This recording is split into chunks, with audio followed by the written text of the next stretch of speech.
जय हिंद, जय भारत, जय श्री राम। ये विषय होगा परमात्मा के निर्गुण और सर्वगुण स्वरूप के बारे में। कुछ लोगों का मत है कि परमात्मा सर्वगुण है और मनुष्य के जैसा है। लेकिन देखो, वेदों के अनुसार, ग्रंथों के अनुसार ये तो हमारे समझ से ऐसा लगता है, सत्य नहीं है। हो सकता है और बहुत से लोगों के विचार से ऐसा होगा कि परमात्मा साकार रूप में है और मनुष्य के आकार में ही है। हो सकता है ऐसा होगा, लेकिन अनुभव के आधार पर और धर्म ग्रंथों के आधार पर ये बात सत्य नहीं है। देखो, मनुष्य का आकार ही नहीं, सभी आकार में प्रभु हैं। आकार में हैं, आकार भी उनका ही है, लेकिन साकार होते हुए वो निराकार भी हैं। और देखो, निराकार अस्थाई है और साकार अस्थाई नहीं है। कारण कि जिस समय साकार समाप्त हो जाता है उस समय निराकार रहता है। निराकार का नाश नहीं होता, लेकिन वो साकार रूप भी प्रभु का ही है। पूरा ब्रह्मांड, अनंत ब्रह्मांड, सब साकार रूप उनका ही है। लेकिन जब वो अपने में सिमट लेते तो निर्गुण और निराकार रूप ही रहता है। उसी में से ये साकार रूप प्रकट करते हैं। देखो, ऐसा नहीं है कि वो साकार रूप दूसरा है, दूसरा नहीं है, उनका ही है। लेकिन इसमें ये कुछ लोगों का मत है कि नहीं नहीं, वो तो हर समय निरंतर साकार रूप में ही है और मनुष्य के आकार में, और जो आकार है उसका क्या होगा? जानवर है, कीट पतंग है, या अनंत ब्रह्मांड में पिंड है, उसका क्या होगा? देखो, ये एक मनुष्य रूप में कहना, वो बुद्धि की हमें समझ में नहीं आ रहा किस हिसाब से व्यक्ति कहते हैं, लेकिन ये सत्य नहीं है। देखो, परमात्मा कण कण में विराजमान है, सभी धर्मग्रंथ साबित करते हैं और हमारे भी अनुभव में यही आया। देखो, इसीलिए कहा है कि सिया राम मैं सब जग जानी, करऊं प्रणाम जोर जुग पानी।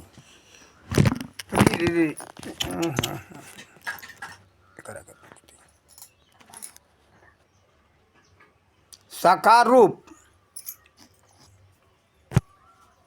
ठीक। हाँ, तो साकार रूप सभी महापुरुषों का कहना है। जैसे तुलसीदास जी कहते, सिया राम मैं सब जग जानी, करऊं प्रणाम जोर जुग पानी। तो रमण का सब में रमा हुआ, कण कण में वो विराजमान। जब एक आकार रूप में है तो आकार कैसे सब में विराजमान हो सकता? भीष्म पितामह जी भी कहते, माया जाल कपट मन बंदा, सब घट पूर्ण बाल गोविंदा। वो परमात्मा जो बाल गोविंद कहा परमात्मा के संबंध में कि वो परमात्मा सब घट घट में विराजमान है, सब घट पूर्ण बाल गोविंदा। तो अगर एक आकार है तो कोई आकार सब घट में नहीं, सब कण कण में कैसे विराजमान हो सकता? विचार तो करो। कबीरदास जी भी कह रहे हैं कि मृग नाभि कस्तूरी बसे, मृग ढूंढे बन माए, ये वहीं घट घट ब्रह्म है, दुनिया जानत नाय। वो भी घट घट की बात बनी, घट कण कण, कण कण में विराजमान है। तो एक आकार रूप सब कण में कैसे विराजमान हो सकता? विचार तो करो। अब महापुरुषों का यही कहना, इसलिए साबित होता है कि वह एक आकार नहीं है, वह निराकार है। निराकार होते हुए वो साकार भी है और निराकार साकार में निराकार है। देखो, जीव ईश्वर अंश, जीव अविनाशी का घुसुंडी जी ने बात बताया है। तो देखो वह ईश्वर का ही रूप है, सब में है, साकार में निराकार है और निराकार ही सबको संचालित कर रहा है। देखो साकार एक साधन है और सब साधन उन्हीं का बनाया हुआ है, लेकिन सब साधन भी कैसे, वो उनके पास साधन है तभी तो सब कुछ अपने में से जीव को अलग करते, अलग करके अनंत ब्रह्मांड का अनंत रूपों का रचना करते। इसलिए उनके बारे में कुछ कहना उचित नहीं है। वह साकार है कि निराकार है, और इसमें लड़ना झगड़ना भी उचित नहीं है। जो प्रभु साकार है वही प्रभु निराकार है, लेकिन अल्पबुद्धि के कारण ये कुछ लोग लड़ रहे हैं कि नहीं वो परमात्मा तो साकार है, लेकिन ये सत्य नहीं है, उचित नहीं है। ये लड़ाई सदियों से चलती आ रही है, अपने अपने ज्ञान के अनुसार लोग लड़ते हैं, लेकिन कोई भी धर्म ग्रंथ इस तरह से साबित नहीं करता कि परमात्मा साकार रूप में है और निराकार में है। निराकार साकार के लिए लड़ना भी उचित नहीं है। निर्गुण यानी निर्गुण सरगुण का मतलब कि उसमें कोई गुण नहीं है। सरगुण सभी गुण, सरगुण यानी सभी गुण। तो देखो जो सरगुण है वही निर्गुण है। इसमें ऐसा भी उचित नहीं है कि वो कहा जाए कि वो परमात्मा सरगुण निर्गुण। ये अगर निर्गुण है तो सभी गुण आए कहाँ से? सब में एक एक में कई कई गुण है, तो सभी गुण आए कहाँ से? उसी परमात्मा में से ही सभी गुण आए हुए हैं। सरगुण और निर्गुण, तो निर्गुण कहते इसलिए उसके गुण का गणना नहीं किया जा सकता। उनके गुण अनंत हैं। अनंत गुण का जैसे एक उदाहरण में आप के शरीर के रोए हैं, कह दिया जाएगा भाई गिनती कर लो, तो कहोगे कि असंख्य रोम हैं, रोमा असंख्य हैं। ये नहीं है कि उसका संख्या नहीं, संख्या है, लेकिन आप गिनती नहीं कर सकते हो, इसलिए कहते हो कि ये हमारे शरीर के रोम असंख्य है। जैसे अंतरिक्ष के तारे, तारों को कह दिए भाई गणना कर दो, तो कहोगे कि भाई ये गणना असंख्य हैं, असंख्य तारे हैं, और माने नहीं संख्या नहीं, असंख्य यानी संख्या नहीं है। ऐसा नहीं है, संख्या है, लेकिन हमारे गणना से परे है, हम गणना नहीं कर सकते, इसलिए असंख्य कह देते। इसी तरह से वह सरगुण अनिर्गुण की बात रही। निर्गुण माने कोई गुण नहीं है, सरगुण माने सब गुण।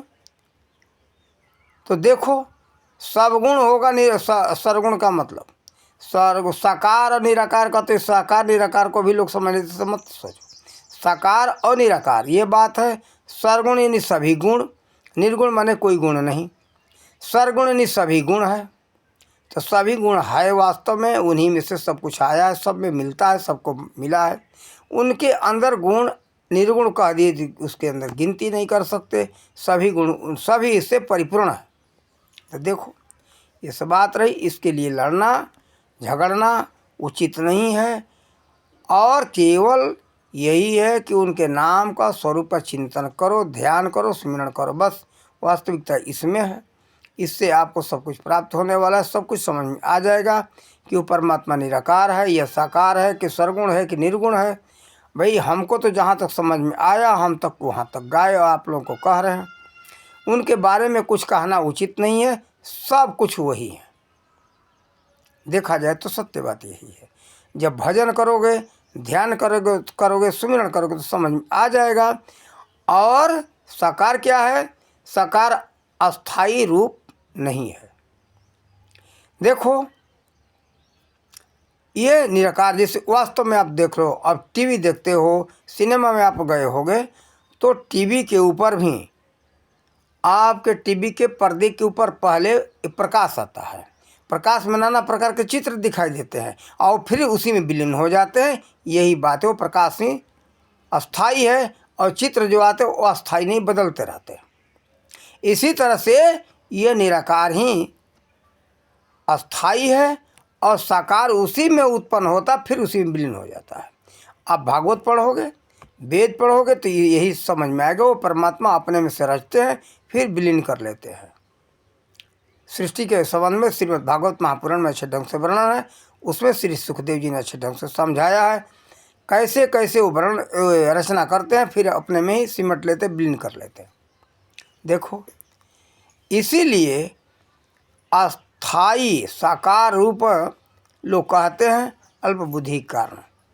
दूसरा उदाहरण आपको दे दूँ। जैसे पानी है, तालाब में पानी के ऊपर से बरसात का बूंद पड़ने लगता है तो उसमें से क्या होता है, बूला, उसको जैसे कि क्या कहेंगे, एक बुदका कहेंगे।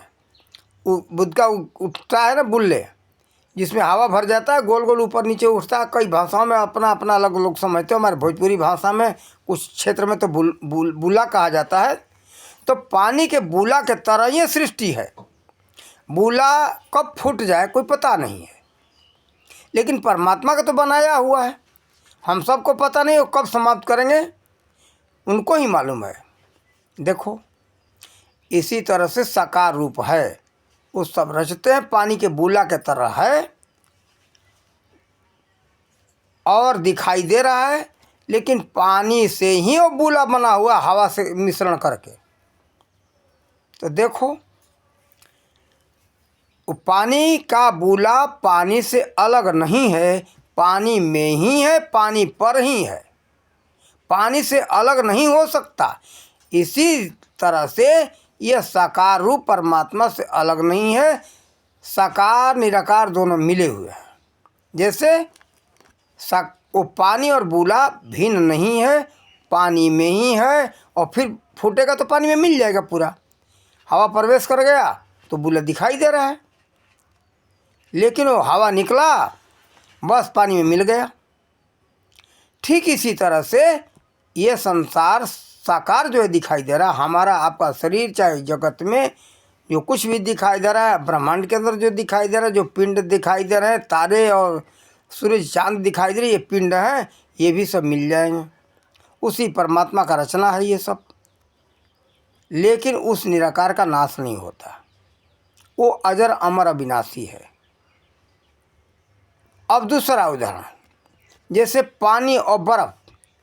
पानी ठंडा पाकर के बर्फ बन गया, आकार हो गया, तो आप उसको पकड़ सकते हो, उसके आकार को, मोटाई, लंबाई, चौड़ाई माप सकते हो। लेकिन वो पिघल जाएगा तो क्या माप लोगे? वो आकार रहित हो गया, निराकार हो गया। पानी जो है आकार नहीं है, उसका कोई आकार नहीं है, निराकार है। यही परमात्मा के सृष्टि के साकार और निराकार की विशेष यही बात है। वही निराकार ही साकार रूप धारण करता है, और साकार उस निराकार से भिन्न नहीं है, लेकिन दोनों रूप उसी का है। अपने में जब उसकी मर्जी हो तो सिमट लेता है। तो देखो, इसमें कुछ लोगों का ऐसा मत नहीं मत है कि नहीं, वो तो परमात्मा मनुष्य रूप में है, लेकिन ये बात सत्य नहीं है। मनुष्य रूप में है और सभी रूप में है, सब रूप उनका है। जैसे देखो, किसी तालाब में अनेकों बूंद बूला उठ जाए, ये बुलका उठ जाए, तो किसी बुलका में कभी नहीं यही है, एक ही है, नहीं, अनेकों बुलके हैं, अनेकों बूले हैं, पानी में ही हैं और पानी में विलीन हो जाएंगे। इसी तरह से सृष्टि है। बर्फ के कई चट्टान हैं, एक आधे नहीं, सब यही है, एक ही है, लेकिन एक नहीं, अनेक को चट्टान है, सब पिघल जाएंगे, पानी हो जाएंगे, और पानी से बर्फ तैयार होता है, पिघल करके फिर पानी हो जाता है, जल हो जाता है। इसी तरह से परमात्मा के विषय में बात है। वही निराकार और साकार रूप है, लेकिन निराकार अस्थाई है, अस्थाई नहीं है। और इसी में से साकार की उत्पत्ति है, फिर उसी निर्गुण में ही विलीन हो जाता है। आप सब धर्म ग्रंथ पढ़ो तो सबको समझ में आ जाएगी ये बात। चिंतन करो, मनन करो, ध्यान करने पर वास्तविकता समझ में आता है। पूरा लेख पढ़ लेने से भी नहीं, ध्यान करोगे ना तो पता चल जाएगा।